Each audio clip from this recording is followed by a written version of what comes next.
Selamat malam Bapak Ibu dan Saudara yang dikasihi Tuhan.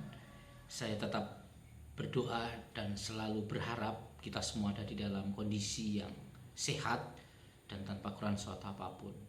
Kita akan bersama mendengarkan firman Tuhan di dalam persekutuan doa hari Rabu GTC Jepara pada Yogyakarta. Sebelumnya kita berdoa. Tuhan, kami memohon tuntunan Roh-Mu yang kudus supaya kami bisa mengerti dan memahami apa yang akan kami baca, yaitu firman-Mu, dan kami juga boleh menjadi pelaku-pelaku firman-Mu di dalam hidup kami sehari-hari. Dan biarlah ini semua kami kerjakan untuk hormat dan kemuliaan nama-Mu. Di dalam Tuhan kami Yesus Kristus kami berdoa. Amin. Bacaan kita pada malam hari ini terambil dari Injil Markus pasal yang pertama, ayat pertama sampai yang ke-8. Demikianlah sabda Tuhan untuk kita semuanya. Inilah permulaan Injil tentang Yesus Kristus anak Allah. Seperti ada tertulis dalam kitab Nabi Yesaya, lihatlah, aku menyuruh utusanku mendahului engkau. Ia akan mempersiapkan jalan bagimu. Ada suara orang yang berseru-seru di padang gurun. Persiapkanlah jalan untuk Tuhan, luruskanlah jalan baginya. Demikianlah Yohanes Pembaptis tampil di padang gurun dan menyerukan, bertobatlah dan berilah dirimu dibaptis, dan Allah akan mengampuni dosamu. Lalu datanglah kepadanya orang-orang dari seluruh daerah Yudea dan semua penduduk Yerusalem, dan sambil mengaku dosanya mereka dibaptis di sungai Yordan. Yohanes memakai jubah bulu unta dan ikat pinggang kulit, dan makanannya belalang dan madu hutan. Inilah yang diberitakannya, sesudah aku datang, ia yang lebih berkuasa daripadaku. Membungkuk dan membuka tali kasutnya pun aku tidak layak. Aku membaptis kamu dengan air, tetapi ia akan membaptis kamu dengan Roh Kudus. Demikianlah sabda Tuhan untuk kita dan kita semua yang berbahagia dalam senantiasa merenungkan dan melakukan firman dalam hidup kita sehari-hari. Terpujilah nama Tuhan. Bapak Ibu dan saudara kasih Tuhan, kita malam hari ini akan bersama-sama merenungkan sebuah tema, yaitu kita semua adalah pembantu atau pelayan. Seperti yang kita ketahui, saat ini kita semua, tepatnya tanggal 9 Desember ini, hampir di seluruh kabupaten, kota madya ataupun provinsi sedang melaksanakan pemilihan atau pemilihan kepala daerah, baik bupati, wali kota ataupun gubernur. Di tengah pandemi, pilkada tetap berlangsung. Saya tidak akan melihat keputusan tersebut benar atau tidak di tengah pandemi yang saat ini masih berlangsung. Tetapi mari kita melihat bahwa semua paslon kepala daerah berlomba-lomba untuk menjadi pemenangnya. Semua merasa layak untuk menjadi pemimpin. Semua merasa yang paling tepat untuk memimpin. Semuanya ingin menjadi yang utama. Dan saya rasa ini sebuah kewajaran, kali ini sebuah kompetisi untuk memperebutkan siapa yang layak menjadi pemimpin. Tetapi persoalannya, Bapak Ibu dan saudara Tuhan, sudahkah mereka sungguh-sungguh layak dan bisa menjadi pemimpin yang benar-benar melayani rakyat? Pemimpin adalah pelayan, dan yang dilayani adalah rakyatnya. Rakyat adalah yang utama. Tetapi benarkah hal tersebut memang menjadi tujuan utama dari para pemimpin yang terpilih? Mari kita doakan dan terus kita tetap bersikap kritis supaya para pemimpin kita sungguh-sungguh mengedepankan tujuan dan cita-cita bersama negara kesatuan Republik Indonesia ini. Bacaan kita sesungguhnya merupakan kontra narasi atau kontra cerita dari situasi yang saat ini sedang terjadi. Ketika semua berlomba-lomba menjadi yang utama, Yohanes Pembaptis justru mengajarkan kepada kita bahwa setiap orang percaya adalah pelayan, adalah pembantu, bahkan figuran di dalam narasi besar yang ada di atas muka bumi ini.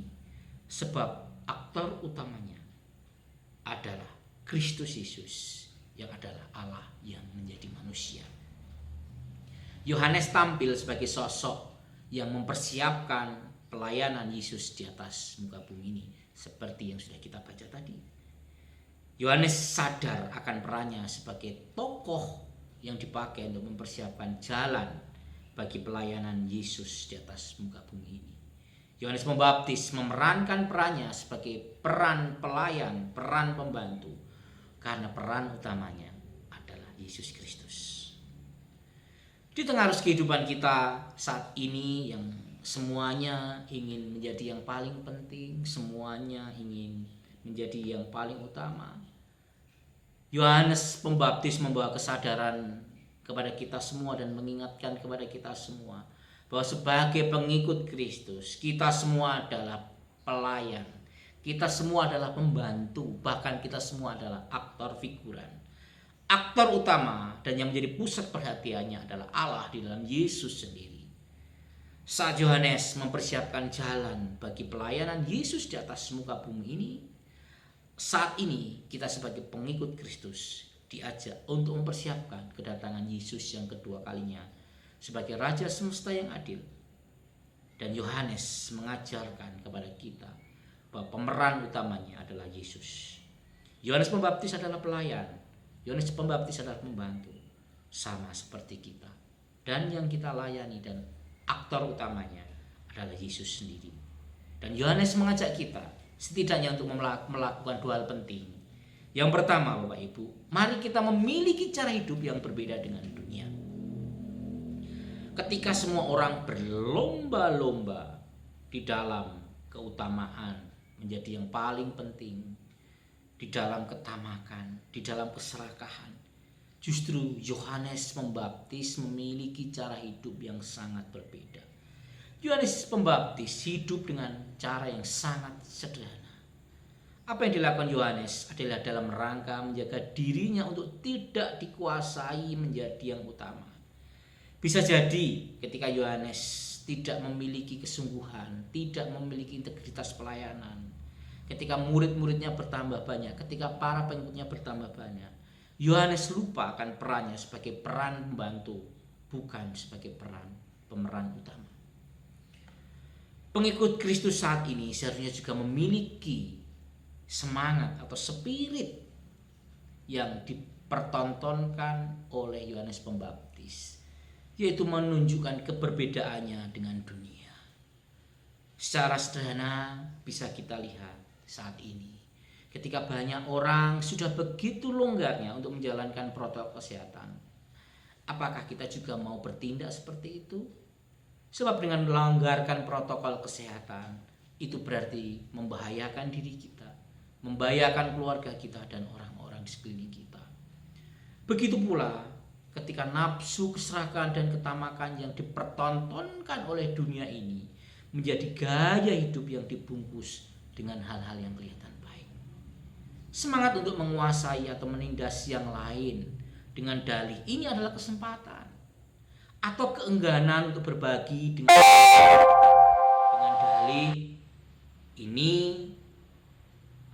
hidupku saja belum cukup, atau ketidakmauan memperhatikan yang kekurangan dengan dalih ini bukan tugas kami. Dan banyak hal-hal lain yang kelihatan baik, tetapi tanpa sadar justru kita melakukannya, dan itu sama dengan dunia ini, dengan orang-orang yang belum mengenal Kristus.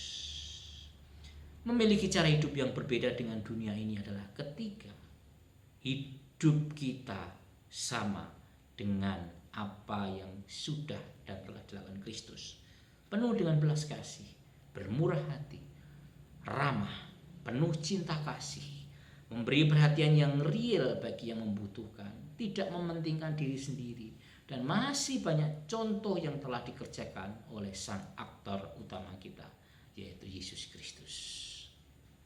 Kemudian yang kedua, Bapak Ibu dan Saudara kasih Tuhan, Yohanes Pembaptis mengajarkan kita, jangan pernah merebut kemuliaan Allah. Salah satu poin penting pembantu atau tugas penting dari pembantu adalah melayani tuannya. Tentunya sang tuan yang akan semakin populer, bukan pembantu atau pelayannya. Apa yang dikatakan oleh Yohanes Pembaptis di dalam Injil Yohanes 3:30? Ia harus semakin besar, tetapi aku harus semakin kecil. Apa yang dikerjakan, apa yang dilakukan oleh Yohanes menyadarkan kepada kita bahwa kita ini adalah manusia-manusia yang diutus menjadi pelayan, menjadi pembantu Kristus. Yang berkuasa atas hidup kita ini adalah Sang Kristus. Yang sangat suci, yang sangat mulia adalah Allah di dalam Kristus. Bahkan membuka tali kasutnya pun kita tidak layak. Mengerjakan dengan tulus dan ikhlas apa yang dipercayakan oleh Allah di dalam kehidupan kita adalah cara sederhana untuk mengerjakan atau untuk menyatakan kemuliaannya. Kita tidak merasa paling hebat, kita tidak merasa paling pintar, kita tidak merasa berkuasa. Adalah cara mengendalikan diri supaya tidak mudah kita terjebak untuk mencari popularitas bagi diri kita sendiri.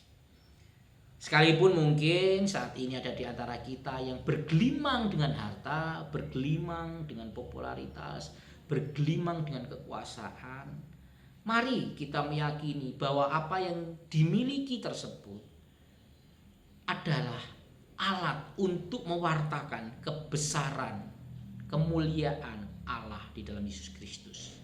Bukan justru malah dipakai sebagai alat untuk menunjukkan kehebatan diri kita sendiri. Dan Allah menjadi yang kedua atau bahkan Allah menjadi tidak utama. Ingatlah bahwa sehebat apapun diri kita ini, kita rawan untuk terjatuh. Bahwa ini semua adalah sementara. Sebab semua yang ada pada kita tidak berarti apa-apa dibanding dengan kemuliaan Allah, Sang Raja Semesta.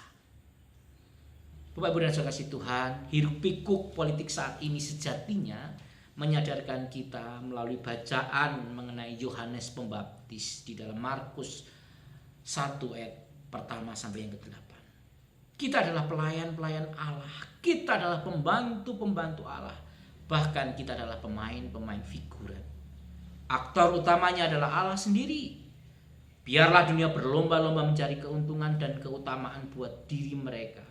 Tetapi para pengikut Kristus diajar untuk memiliki cara hidup yang khas, yang sesuai dengan Kristus. Berbeda dengan dunia yang tawarkan.